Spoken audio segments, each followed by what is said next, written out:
to Conversations. We're pleased to have as a guest for this segment Nan Rubin. And Nan Rubin wears many hats, and she's a pioneer multimedia producer. She's got a production record in her own right that is really very extensive and could be found at her site and so forth. She's also someone who writes very definitively and understands the problems and the potentialities for archiving. Archiving film, I guess, and particularly video footage, which is an important, very important issue. And she's also, not parenthetically perhaps, she's a member of the board of directors for Manhattan Neighborhood Network. And the status of public access is very much in the air now and in the news. And all of these things we're going to try and touch upon. And Nan, welcome very, very much. Thank you. I appreciate that. We do like to start, and I'm sorry, I hope it's not awfully inconvenient, but where you were born and raised, education, and how you got into the media, and then we'll talk about these other issues. But if you could, please. Sure. I was born right outside of Boston. Grew up in New England, Bay State girl. And I went to school at Antioch College. Yes, sir. And I got very interested in propaganda when I was in college. And decided that I should find out more about mass communications and how propaganda worked, and got really involved in the radio station Antioch, which was part of a network at that time of community-based radio stations. And so I got sucked in pretty early on community media. At the it was radio. Yes, and it was television radio. Was just sort of. Well, television came much later. Most of my activities within community media have been based on radio, community radio. Involved with the Pacifica Network at all? Yes, but mostly when I left Antioch, which is in Yellow Springs, Ohio. Yes, I know. I went there for one summer. Yeah. I moved to Cincinnati, and we set up a group of people there that started a community radio station in Cincinnati, WAIF Radio, Stepchild Radio. Okay, were you academically connected then, or no? No, I've actually never been academically connected. Oh, good for you in a way. I've been grassroots, practically from the start. Good for you, the real thing, yeah. Yeah. And in fact, the WAIF, the station that we put on the air in Cincinnati, we hooked up with a Model Cities program at that time, which was part of what was being supported from the federal government for urban renewal and basically for urban services, meaning services for the black community. Right. So, what year are we talking there when you were in Cincinnati? Between 1971 and 1976. Okay, there was a lot shaking going on in that time period. And we put together Stepchild Radio of Cincinnati with a completely biracial board. It was half black and half white, and it was the first community radio station in the country that had that kind of a makeup from before we even got a license or anything like that. I see, okay. And you were involved at the administration, programming, or what level? Organizing. There was no station. Okay, right. We had to put a community organization together, get a 501c3, raise money, file an application with the Federal Communications Commission, get a construction permit, buy equipment, find a place to install the equipment, organize the programming, and turn the switch on when we were ready to start broadcasting. You didn't just turn it over to some turnkey, something Oh, to do this is community radio. No turnkey. We were the turnkey. Yeah. But we had a terrific organization. Heady times and good times. A lot of people involved in that? Oh, yeah. We had hundreds. Hundreds? Oh, really? Yeah. Oh, that includes your producers and so forth as well as... Oh, sure. Yeah. It was community media. That was good. There was a lot of community spirit in the air at that time. It was really a magic time. I still think, I mean, older and so forth, and I still remember 1970 and that period as a time of major transformation. Well, during that time, there were a lot of people in other parts of the country that were also putting new community radio stations on the air. Okay. Madison, Memphis, Atlanta, Miami,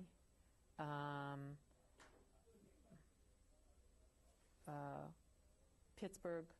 And we formed a federation of stations, community stations. Okay, it still exists? Oh, yes, National Federation of Community Broadcasters. Okay, and they're growing and things are well? Or well, how is it's gone through a lot of changes because through the 70s, there were a lot of stations that went on the air, and that was the kind of counterculture, anti-Vietnam War period. It sure was.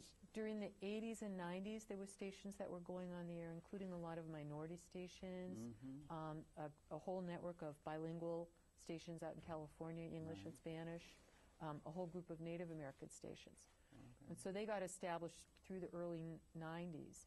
And then the FCC kind of slowed down a lot on new licenses. So those stations basically had to kind of really sort of settle in on their operations. And then in the 90s, this upstart group of activists called Prometheus Radio started a movement to ask the FCC to open up the airwaves for small stations. Yeah, for local, low power radio. Probably some of those people have been operating as pirates. That's right. They were operating as unlicensed. Nicholas Johnson was at the FCC about that yes, time. He was very good. He was at the FCC in the 70s. Yeah, he was good. And it's also about the time that in a serious way, institutionally, the cable television was coming into being. Yeah, that actually got established in the late 70s. I was actually involved in all of that in Cincinnati. Well, I think it was earlier than that, 1970. The Sloan Commission report Yeah, had come but then out. they put a freeze, the FCC put a freeze on new cable franchises. And they didn't lift it until later in the decade. Right. But the technology was coming in. Yes, the technology was and coming they had in. that Sloan Commission report, cable television, the medium of abundance. Right.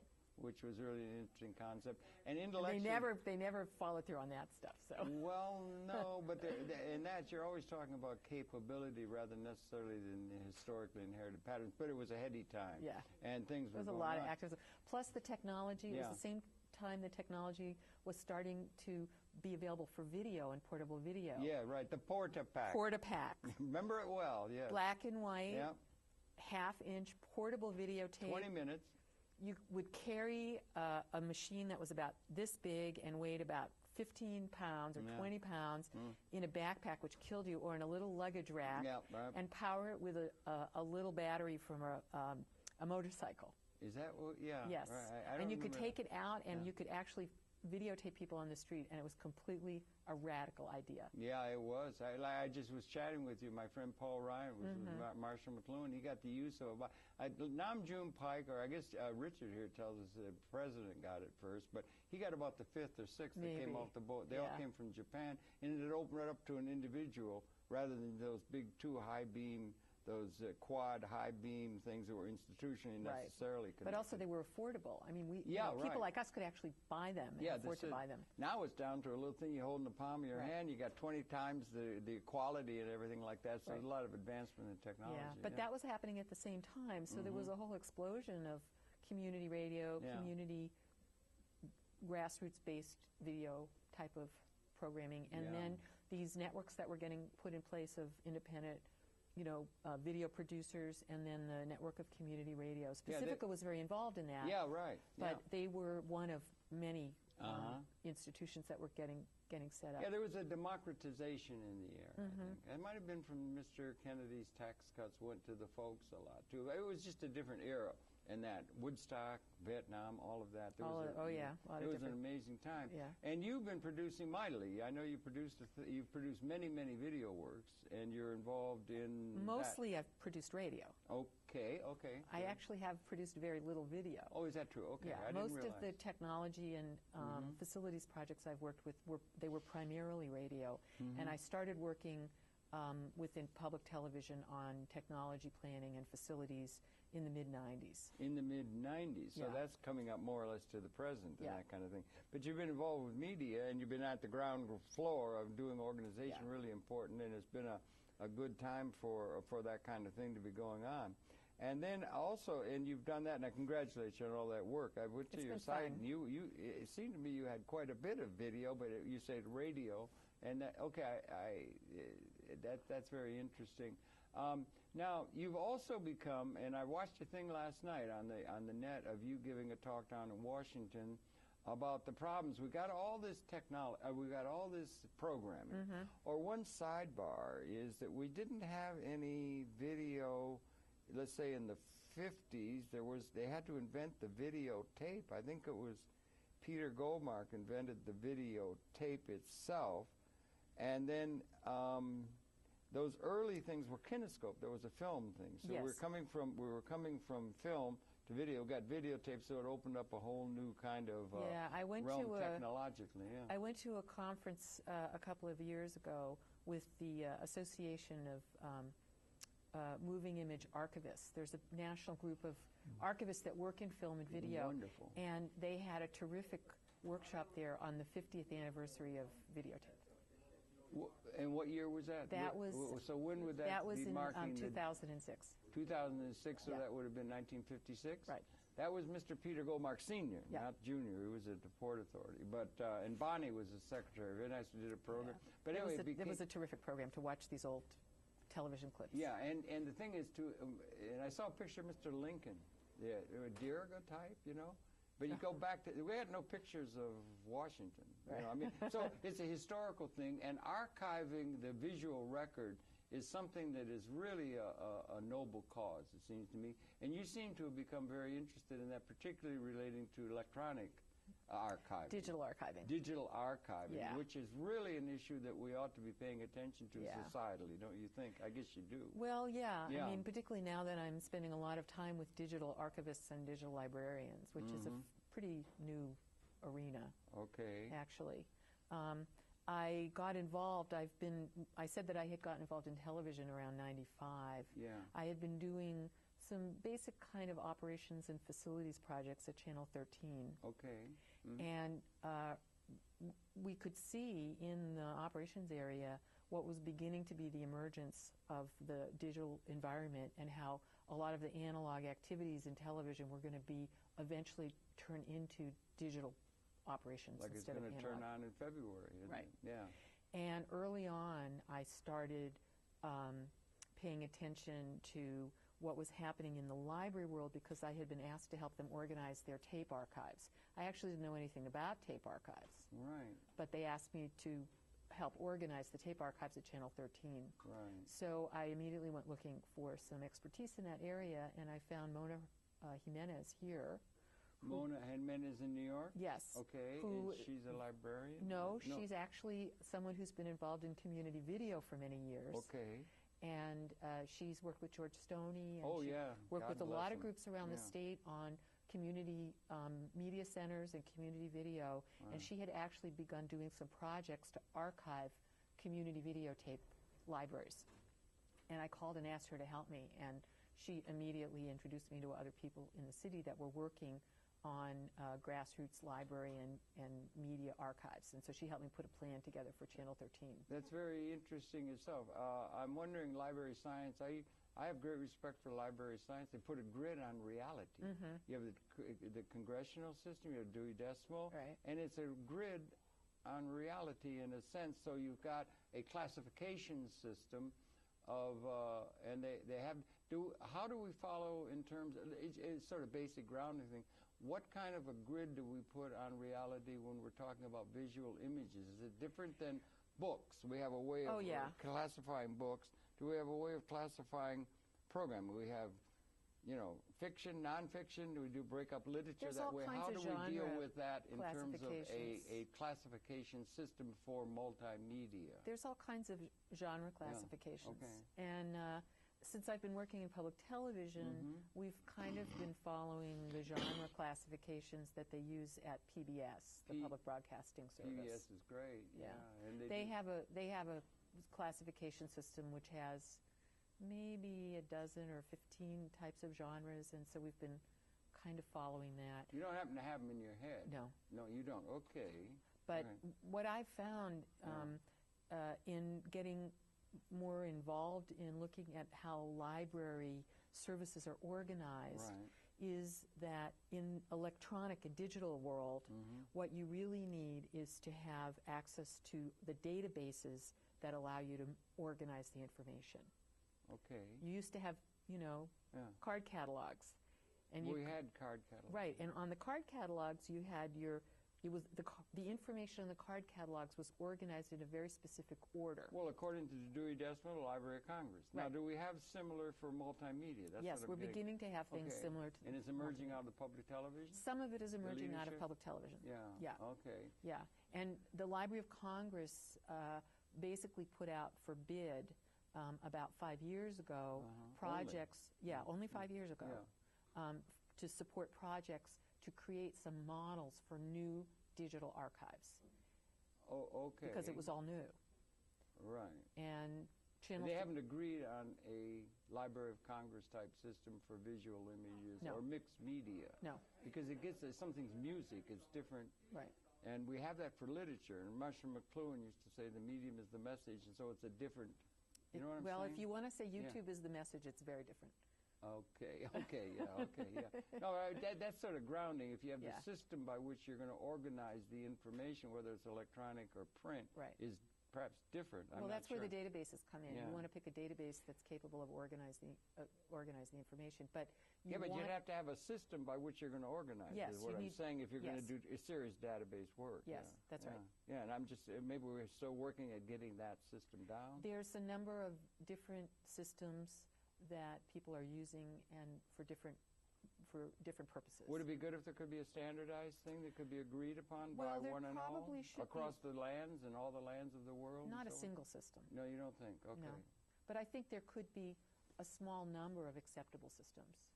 So there's not like vast quantities of them. I have that problem. I had a friend of mine once wrote a book. He wrote it all on his own and everything. He called it the word menu. And he took the language, the English language, and divided it up. Instead of being it alphabetically, like a dictionary, he did it by subject area. So he put like a heuristic grid on reality, broke it down into subjects. So you end up, all navigational terms would be in one place, jib and all that. And they broke the language down and put a pattern on it. Yeah, but that wouldn't work for the electronic stuff. It wouldn't, Harold, because if you think about how people are used to searching in Google and stuff like that, they're not organized that way. I think the whole search process has to be made more efficient and more, maybe able to answer to real natural language and so forth, more than they do. There's a lot of different ways. I actually just was in a workshop with one of the people from Amsterdam who's working on a system. They're putting up TV video from across Europe. And he said that in their search protocols, they sat down and tried to figure out how to approach the searches. So they had a whole list of things, and it had started with needle in a haystack, one needle in many haystacks, many needles in a single haystack. It's complicated. Not knowing if there is a needle not knowing if there's a haystack, not knowing that there's no needle in no haystack. I mean, they went through a whole list of questions like that. Yeah, it can get pretty complicated. Those are all ways people search. Right. And and it's getting improved all the time. You go back to the early. Did you study cybernetics early on? No, because when I went, there wasn't anything like that when I was in school. I know. I've never studied any of that stuff. I have no graduate degrees. I have an undergraduate degree from Antioch College, but I feel like they're not I mean, even library sciences and things like that now. I mean, you certainly can go to school and learn about digital libraries, but it's a moving target. The technology is moving very quickly. It's exponential. The systems are, the sophistication of the systems is moving very quickly. The types of tools that are available are changing very rapidly.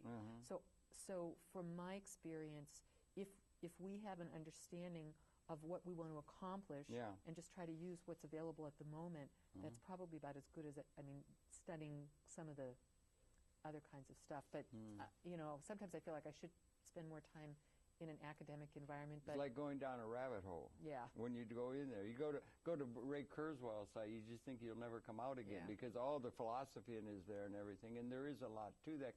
There's a lot of philosophy. And, some of it comes through, people turn to Wired magazine and things like that. But I find it hard to follow some of that stuff. Yeah. Because I guess maybe it's just the way it's presented. I don't understand all of the strategic issues that they're trying to identify, or they're not identifying strategic issues. It's a little bit more kind of like, here's the issue du jour. Yeah, and it's also moving so quickly and everything. But in the archive world, you have to really be thinking ahead. Yes, that's right. So you can't just deal with the stuff du jour. Yeah. Okay, good. That is good. And I'm really glad you turned your attention to it. And I watched this thing yesterday you given down in Washington. It was really good. And you were saying you talk about people remember seeing a program, but the people in public, so you got about 60% apparently of the programming on PBS comes from WNET and WGBS or something like that. GBH in Boston. The prime time programming LA right now, a lot of that is produced here in New York and WGBH. And that includes programs like Nature and Great Performances. Nature's great. I mean, they have great programs, Frontline. Right, Frontline's in Boston. Wide Angle is here in New York. Yeah. Now is here. Bill Moyers is here. Boston does Nova. So, you know, some of the big series. PBS does great stuff and everything, but there's a lot more going on also and that kind of thing. And then trying to archive it all. Norbert Wiener was a guy who coined the term cyber. I guess you know it means steersman. And they were about 10 guys in the room, about 46 or 48. And it came up, and they said if you have information overload, permits pattern recognition. So you're in a system, and then that system's part of a larger system. If you have information overload in this system, if you're here, you'll be able to see this system relating to that one and that one and that one, so you can see patterns at a comprehensive level. Do you understand what I'm saying? Oh, yeah. And so it makes possible to be systems thinking, which is probably a good thing for a good deal of humanity to be thinking about, rather than parochially going in depth into any particular specialized thing. Or do you think it's opening up the possibility for seeing things in a large, comprehensive pattern? I think it's very hard for people to see the larger patterns. You think it is? Why? Yeah. We're very good at pattern recognition. Well, I think the human mind. Up to a point. Okay. You know, I think for some of these bigger things, these cyber things, I think it's very difficult to understand what even the concepts are. And,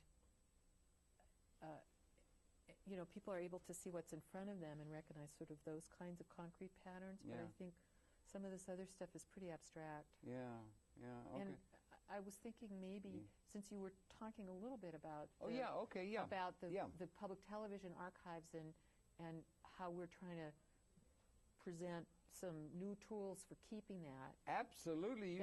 The clip reel that I brought, maybe we should show that. Well, okay, why don't you, as you say, set it up. Okay. We're going to be talking about that because that was really, and you've got a piece on it comes up on Google search. It's really good. You're talking about and spelling it out. The dimensions and how important it is to be able to archive this stuff rather than have it moldering away or being lost. Right. And that's really important. What some of the possibilities are and the limitations and future prospects, those kind of things are really important. The people in public television and television in general, we want to get the program out and then they forget about it. But the archiving it is really important. Yeah, and it's even more important in the digital realm because you don't have a physical object that you can hold in your hand like a videotape that you can put on a shelf. And you got a file. You got a file. Yes. And in order to save that file, you've got to have a place to put it, but you've got to identify it. You've got to know how it's identified so you can find it again. Yeah. You've got to make sure you can play it back on whatever the generation of the equipment is. Because that's right. That are we heading towards standardization in that realm or not? Well, I think it's kind of mixed. Yeah. The standardization is coming from the accelerated acceptance of open source tools. Okay, that's where the standards will be. That's good. I think open source is a good thing to encourage, Yeah, because the open source tools will provide a framework for standards that will be carried along in the generations of hardware and software. So that's where it'll go. Rather, the proprietary stuff might have more to do with making money. Right. Well, you can make money from open source stuff. Well, okay. Anyway, you have a clip, right? I have a clip. Maybe you could describe it a little bit and where it fits in, then we'll come back. Yeah, but I mean, you were mentioning a couple of minutes ago about public broadcasting and how you'd seen me talking about the public has very good talk. It was very good. Thank Congratulations. You. That was at the Library of Congress. Yes. I was very nervous because you nervous? You didn't seem nervous on the tape. I was with all of these professional catalog people and Library of Congress you can knock them people. You can stand tall among them. You did a very good delivery, And everybody and it was multimedia. It's different than print. Yes. Yeah. Okay, good. And everybody likes looking at old television. They really like that. Yeah. So one of the things that we've been trying to promote nationally is a concept called the American Archive. Okay. It's a concept that's being supported very It's very early stage at the Corporation for Public Broadcasting, which is the entity that gets congressional money, federal, our tax dollars, to support public radio and TV. Okay, yeah. The American Archive, the idea is to have a place where these programs can be saved and where they'll be able to be accessible and where people will be able to use them after their broadcast. Smithsonian has a pretty good archive, I think, do they? Or do they have much by way of video or not? Or is it all... Smithsonian, are you sure you're thinking about the Smithsonian? Well, I know Paul Ryan, who's a pioneer, they've got his archive. It's under American art, and then they've got videotape and print and all kinds of things. The Smithsonian, the reason I said that is because the Smithsonian is an enormous institution. Huge. Yeah, I know. And they have 1 billion objects every place. Yeah, so, they have many archives. Yeah, yeah. But that's not a place. In fact, they just had a meeting this past weekend. They brought in 30 critical cyber thinkers to tell them what they needed to do to get with the program in terms of electronic stuff. I'd like to know who those 30 people were.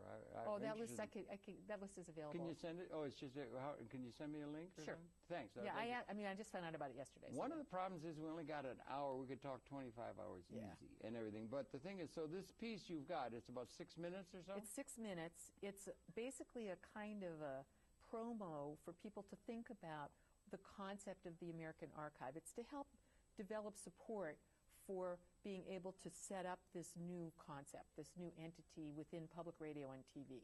Okay. And so what we did... Could be a model for the nation, maybe. That's the idea. Yeah, okay, all right. All right, yeah, we're kind of hoping there maybe... Somebody's got to do it, Yeah, right? No one's done Why it yet. not Nan Rubin? I don't think I can do it alone. These are all collaborations. Yeah, this is not an individual thing. These are all done on a collaborative basis. Okay. So the material that we put together comes from local public television stations from all around the country as an illustration of what it would mean to save these programs. Okay, well, let's run that now, and then we can come back. We're talking with Nan Rubin, citizen extraordinaire, if I may say so. Let's run that tape now, then, please. Back in 1952, the regents of the University of Wisconsin called for the establishment of a television laboratory. And the beginning of a new and wonderful element in the cultural life of our city. Tonight you join me in being present at the birth of a great adventure. If newness be its vice, then boldness be its virtue. Let's look in the window. Who's in here anyhow? Peek in the window. It's you I like. When they saw the Beatles, like that. Nothing you can do that can't be done. Nothing you can sing that can't be sung. Welcome to the French Chef. I'm Julia Child. National Educational Television presents the WGBH-TV production, Mrs. Eleanor Roosevelt, Prospects of Mankind. Mr. President, you're very kind indeed.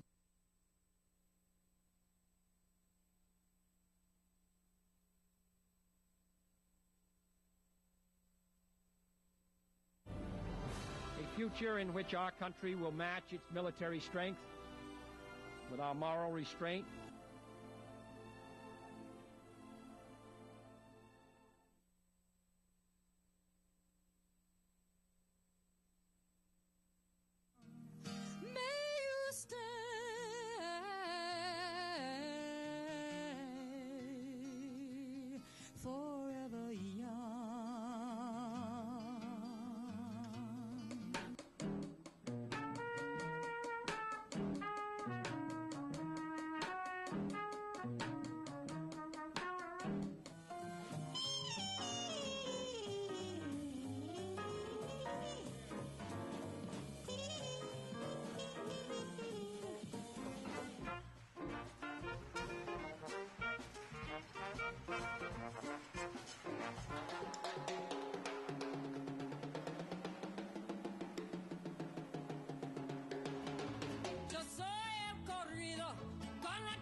willing to vote for something stronger than that, that would have meaning to all these people who have been sitting here? What percentage of the plainclothesmen assigned to the division, to the 6th Division at that time, do you feel participated in the pad? Everyone, to my knowledge. Everyone? Everyone.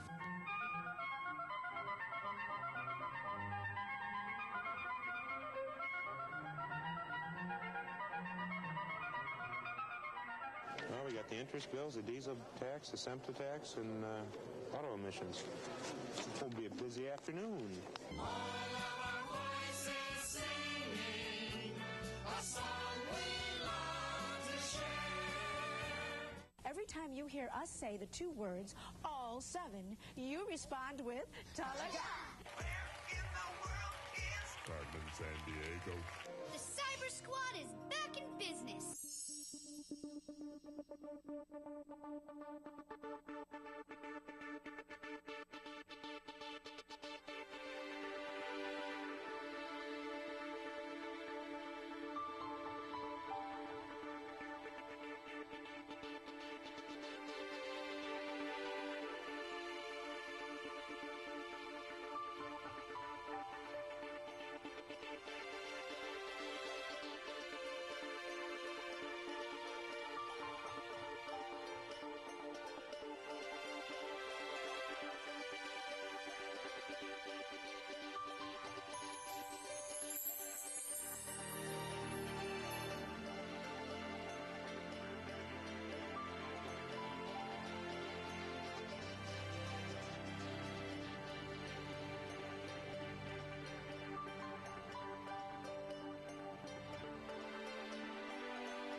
I'm signing on. That's really good. I think you get all kinds of support. We need to have an archive. And my thought was going on to, that's public television. There's also the networks. We have the Center for, the Center of Broadcast, on 55th or wherever it is. The Paley Center for Media. That thing and that. And then we have, other things. And now the whole multimedia phenomena is morphing to the cell phone. It looks like we're going to end up with about 6 billion television channels in the world in terms of what's coming and so forth. So there's a great deal of... I had a friend who was a Magnum photographer, and they have to have a way of keeping track of by what category do you classify pictures. So it's a different thing. I hope we get that system down to where there's a way of getting at things and having a grid upon it so that we have a... how do you do it? By person? There's a whole bunch of people in a program, actually, the Library cross-referencing and that kind of stuff? The Library of Congress, in the same project that they used to fund the Public Television Archive, the pilot project for Have they really digital public given television. major support? Well, they gave the project that I've been managing for the last 5 years. Okay. It's called Preserving Digital Public Television. Wonderful. Excuse me. And it's designing a preservation repository for digital video. Okay. To save the digital video. Right. But a different project funded through the same program was given to the Photographers Association for them to come up with some standards for their cataloging classifications. Right. It's a different media. They're different media, and they're all coalescing and all that sort of thing. Well, I can only just say everybody, one and all, ought to support you and the people who are behind getting a good national, or even we have to start thinking international kind of archiving of things, because the world is going global and all that sort of thing. A lot of good stuff going on in Europe. Okay, that's good. And you're in touch with those people. Oh, yeah, I was there in the fall. You were in the fall at a conference or something with fellow people, and where are they putting it together? What model is there emerging that seems to you to be the one that the others could get in behind and so forth? Well, the one that I was very impressed with in Europe is a project called Video Active. Okay. It's based in Amsterdam. It's funded by the European Union. Okay. And it actually is a collaboration. Right now they have 27 countries, and they're doing some fabulous things, because they're asking every television archive within these member groups, the co-op, to put a minimum, I think, of 500 clips online, but they're aiming to put a lot more of that on.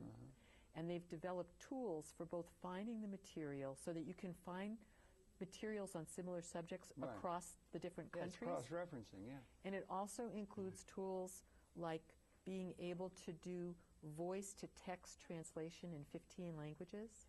That's good. Yeah. Translate across. There's a lot of attention put on that. Right. Sergey Brin was very interested in that, I know. Yeah. And other ways for people to be able to find the material regardless of where it's located. Yeah. So I was very impressed with that, and I am hoping that something like that might be used as a model for how things could be organized here among public television stations, among grassroots community producers. I mean, I'd love to see a clip reel of community media, you know, like the public television one, a clip reel from all of the, you know, the public access producers and well, things that's like a wonderful segue to another hat that you wear, because you're on the board here at Manhattan Neighborhood Network. And thank you for being at the helm, or with the others there on the stern castle, or wherever you're steering it from, and everything. There are some disquieting things. What do you think about the status of things in terms of public access? Do we have? I was talking to you. We're now at a page where we're just about to meet or have a franchise agreement with the cable companies. Now Verizon's in on it and everything. Right. Disturbing news coming out of California. It was on Nightline, or it was on the ABC network nationally, that they've closed down 12 of these in Los Angeles Basin and so forth. How does it stand? What do you think about that, and the role of public access, and how much does public access sort of in a sense meld with or resonate with the YouTube phenomena that now is? Well, YouTube is like global public access in some ways. Okay, it's archive. It's an archiving thing. Your program, I think of it as an archive. Every program, this will be up on YouTube within a day or two. The program you're doing with me now can be seen by everybody in the world at any time by going to this archive. It's like a kind of archive. But there's not an easy way to find stuff on it. Well, you can do keywords and search. You can do that. But that's not, I mean... Well, how else are you going to do it? And no, but because people like what's, you know, what I'd said before is, you know, people in the public, they have a fairly limited concept of what it would mean to do a keyword search as opposed to a library classification or something like that. Right, well, we haven't got that yet. Yeah, well, no, but what I'm saying is that there's lots of stuff on YouTube, but it's very hard to find things. Well, YouTube, but it's a technological thing that's going on. But what about public access? What do you think is the situation as far as public access? In my mind, it got going around 1970 when they started building out their systems in a serious way. And I guess it's about 85% of the programming that comes into the American homes through cable now. It's a big thing. And they have this phenomena, unique phenomena, public access, that you're on the board of this organization for. Where does it stand, and what is all this static that's coming out of some people within the cable industry about public access and trying to avoid that responsibility? They've been trying to get rid of it for years. And in the last couple of years, under the Bush FCC, they were able to get the rules changed. That happened a couple of years ago. Well, okay, there's always, if I may, I've been involved in this like you. I've been involved since the beginning. And I used to go all the time to the National Cable Television Association. I can remember doing a program with Gerald Levin. He was going to become the head of Time Warner. He was at home box office, and I went to do a program, and he was happy. They were able to connect all the head ends across the country with the Telstar that was coming. And they used to send those 2-inch high beam tapes, like 35 millimeters to each head end. And he was so happy they could just put it up on the Telstar and bring it down and everything. So the technology. How long ago was that? That would have been about 1973. That was a long time ago. 74, yeah, but they were happy. But the point being, and then we did a program with Ted Turner before he started CNN. He loves public access. I know, and then I went to but Washington. he doesn't own CNN anymore. Well, wait a minute. No, but that's not really the point I'm trying to make, if I could. And I went to one time to do a program down in Washington. I was thinking about, well, why don't we put up, now we got Telstar, we can connect, we got public access. Why don't we put up our intellectual leadership in a comprehensive way about what's happening in terms of the evolution of consciousness and the big issues to which the citizens could repair. And I was with a fellow, and he was saying, well, that's a good idea, Harold. We're having a cup of coffee, entrepreneurially talking.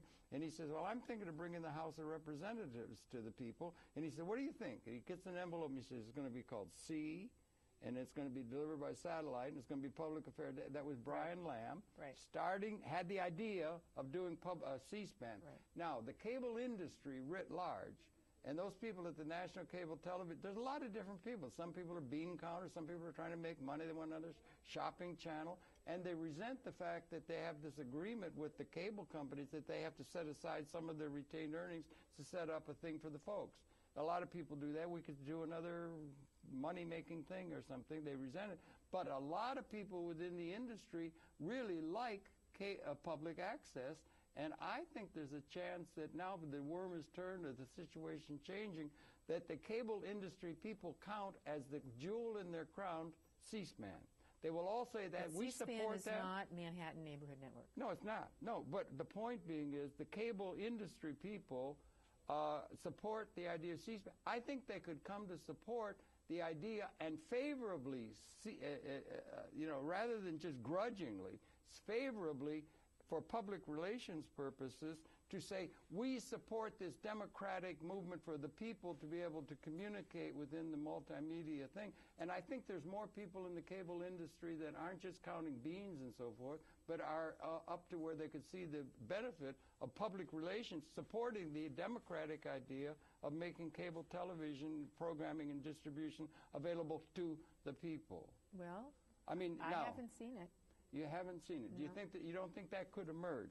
Well, we do have a new president, a new vibe. We have a new thing coming along and everything like that. Yeah, we got a new chairman at Time Warner too. We got a new Mr. Parsons still there, isn't he? No, Mr. Parsons just took a job at Citi last week. Citigroup? Okay. That's just a suggestion that would be particularly positive. But there have been. They changed the rules last year. Now, who changed the rules? The cable companies. The cable. How can they change the rules when they're? They went to the FCC and they lobbied the FCC, and the FCC listened to them and didn't listen to. That was under Mr. Martin, right? Yes. Okay, that'll change. And they asked Martin to change the rules to make it more favorable for the cable companies to control more of their money and to not be obligated to provide community access. There were always people saying that along, but on the whole, the cable industry has accepted that from about 38 years out. Not anymore. Well, okay. When did it change? Was it something to do with Mr. Bush? Was it something to do with the water? Was it something to do? What changed that the visionaries, a lot of the people that are the leading lights of cable television, like the idea. And there are many people who say that's something they can support. But they don't own those systems anymore. Okay, go on. They don't own those systems. Oh, those people that believed in it. The ones that were there early on when the technology was a different animal and it was very exciting and there was this promise of stuff and many, when the concept of public access. Yeah, it's very unique in the history of communications. It's totally unique the way it's financed. Well, it's unique the way it's financed, but it's based on the same kind of value and concept as the public broadcasting channels, which were set aside to specifically for non-commercial use in the wake of the commercialization of the broadcasting band. They look awfully commercial to me with those things. They look like ads to me on public broadcasting. It started out with that concept, which is some of this has to be set aside for the public benefit. We were talking about 1970 be a magic time when you were down in Cincinnati and whatnot. But it was in that environment that happened. No, we had Voting Rights Act, and we had Why don't we... The channels in public broadcasting were set aside much earlier than that. Okay. And okay. the Corporation for Public Broadcasting was created in the 60s. Yeah, okay. Well, I just wonder if things are set and you have practices and so forth, like it used to be we had chattel slavery, and there's some people who think it might be good if we went back to chattel slavery, but I don't think history is going to allow that. We let the women vote, and everything's been screwed up since then. Why don't we take the vote away from the women? Why don't we do that? You know, Sure. These kind of things. History has a way of its own. Are you optimistic about the arc of history, where we are now, as far as having some sort of a democratic movement toward communication capability, or not? Is it all over? Will there be no more ability for there to be democratic participation? It's just going to be a few people leading everybody around like always they have? Or what do you think? I think we've seen it shift away from the scarcity environment that cable television is in onto the internet. I think we've seen the internet, which is ultra-democratic. Yeah. And combined with the drop in price of the technology, so the technology has become very easily available to everybody on the laptop. To everybody. Or on So what we've seen really is a completely new environment where the media message has gone that's very democratic. But well, no, not totally so. There's a lot of people. But it's much more democratic. You mentioned the difference between open source and so forth, and you mentioned those kind of things. There are people that are not particularly geared that way. But you're right. But remember, when we got started, we were like on the frontier, if I may say so, in terms of something called democracy. If there's anything to be said for democracy, some people don't like democracy or something, but it's something to be said for access television, cable television, it was the medium of abundance. It was. There was a new cable. It was. Have we gone back into scarcity after we came out of scarcity? We've when did we cross that line? It's a big ontologic issue. We haven't gone back into scarcity, but we've gone into a completely different distribution mode. Okay. Okay. And what that means is that we're basically in an environment that's like what they're calling a legacy environment. There's a new generation of communications tools that use a different platform. Well, that's where it's going. Well, they're using the internet now, but there was no internet when we started. There was nothing like that. There was nothing cyber. There was no Bill Gates. There was nothing 1970. There wasn't anything like that. The cable television was on the leading edge of that. It was on the leading edge back then. And it is like the frontier. We're but on it's the not frontier. It's not there anymore. We're not the leading edge of what's happening anymore. You don't feel anymore. a link between public access and the open source cyber guys? I didn't say think there's a camaraderie between them. No. That has nothing to do with the leading edge being that public access isn't on the leading edge anymore. Well, it's transferring over the energy, the expertise, the ability. We need to transfer what we're doing into that environment as well. Yeah. We have the opportunity to do that. I'm not saying that we leave it behind. I'm saying we take it with us. But we take it with us into the new landscape. Well, yeah, and link up with the people, because there are going to be people in that cyber world who just want to make it a dictatorship. There's a lot of it. There's all these politics and Time Warner and all of those cable guys, they want to control. They don't care about the content. They want to control the access to the content. Okay. And right now, they have a lot of control over the access to the content. Well, they always have. That's right. I mean, Bill Paley had that, and Bill Paley had when he set up CBS, he had no obligation to do anything about the folks being able to make more. The only thing that appeared within that environment was public access. It's a very, very crucial thing. And this thing coming out of California and the change with Mr. Martin and so forth, we're in a time of transition. Overall, I'm wondering, are you optimistic for public access and, say, Manhattan Neighborhood Network to bring it home? Or are we going to be looking at being just cut off like they did in Los Angeles? Or what's the story? I don't think we'll be cut off. What's the difference? They went to the state level to get around that, but they'd agreed to it. And remember, there's still a residue of goodwill among the people in the cable industry for the idea of public access that could be sold on public relations terms. I wouldn't count on the goodwill within the cable industry. But it's just a possible. I wouldn't count on that being a major mobilizing factor on where things are heading. But when they moved things to the state level, they took away a lot of the opportunity for local organizing. It was local. That was one of the appeals. That's right. Yeah. And when they moved it to the state deliberately to get away from that. However, here in New York, in part because of Manhattan Neighborhood Network, and also in part because of the history of community-based media here and grassroots media. Absolutely. It was the first chance when they brought that in 1970, the civil society had any input at all to the normal dialectic of corporate and government, you know. The agreement here is actually quite different, and the politicians here actually respond very strongly to their constituents who want to keep public access very vital. That's right. All 50 members of city council have totaled for it. So I would say that it's possible that there'll continue to be very robust support for Manhattan Neighborhood Network, but the rest of New York State very well could lose what about the rest exist. of the country? I mean, is public access going to go the way of the buggy whip or something, or what? I mean, I think it's very valuable. It's pace-setting. It's pioneering. Martin King was good in his day. He was important. All of those legacies of a progressive movement of humanity. 40 years ago. Is it going to just go down the drain? No. Or is there going to be support? Can there be mustered support for it from the general society? Not just from the people engaged in it, but from the general society who will say, hear from the people. That's good. It's called democracy.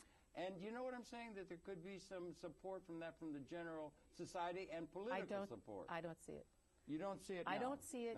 I don't see that kind of support happening for cable access the way that cable access exists around the United States right now. Why? Why is there not that support? They want to see it as Wayne's World or a bunch of narcissistic egos or no people who care. It's generally who cares what the people say anyway. No, it's Most generally of the plutocrats don't care. Because people don't watch it, and there's not that much variety in most places. They do the city council meetings, they do the school board, they may be doing political activities and voter education or candidates forums and things like that locally.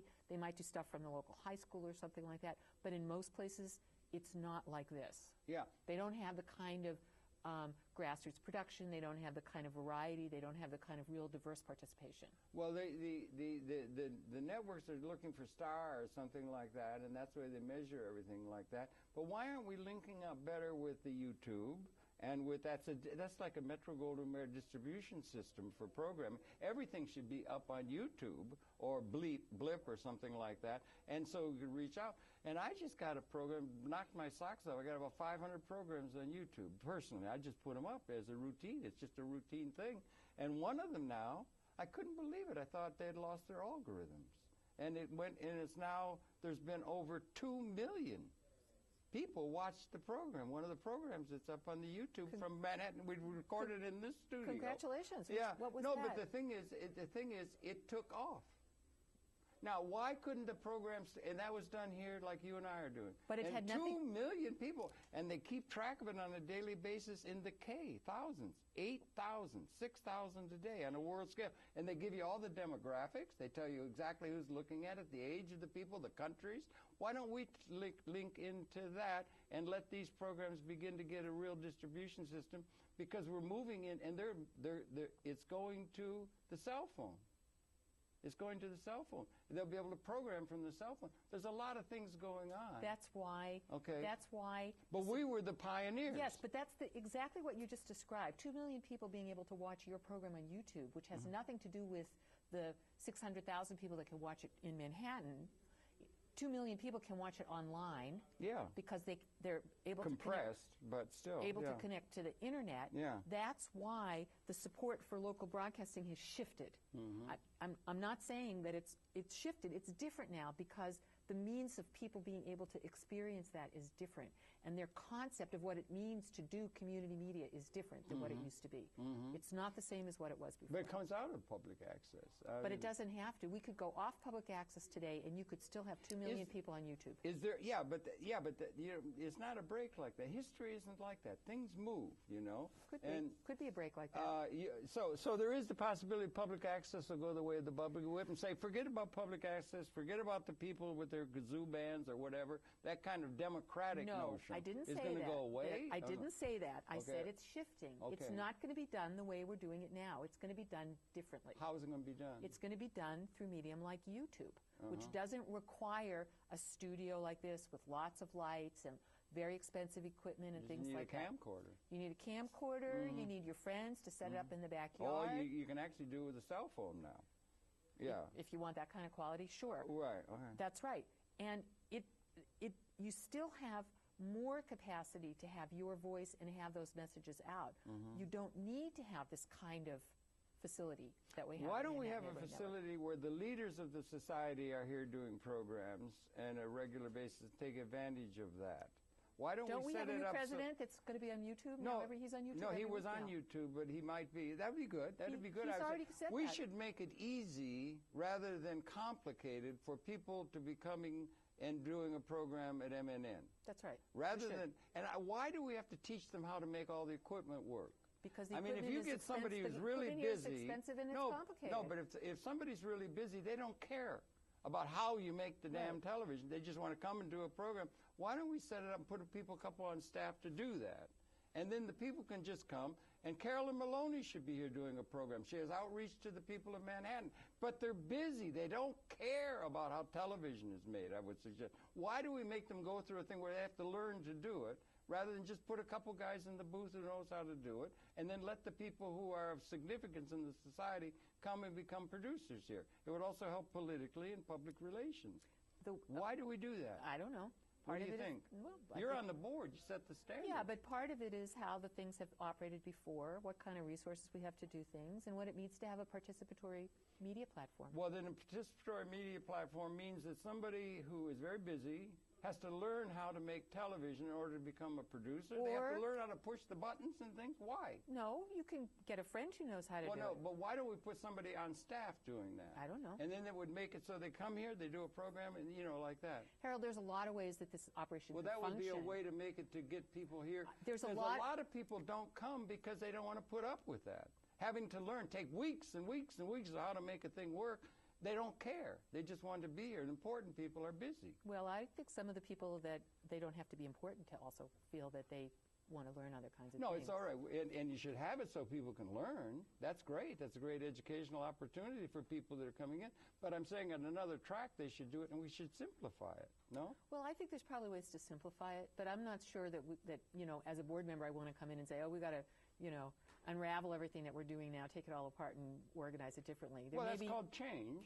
There may One be other thing. Why are there no producers on the board at MNN? I don't know. Would you think there should be some producer representation there, or are they just... No, you don't think there should be? I don't think it's necessary for a lot of things. I mean, I'm not sure whether we need producers on the board. Okay. We used to be.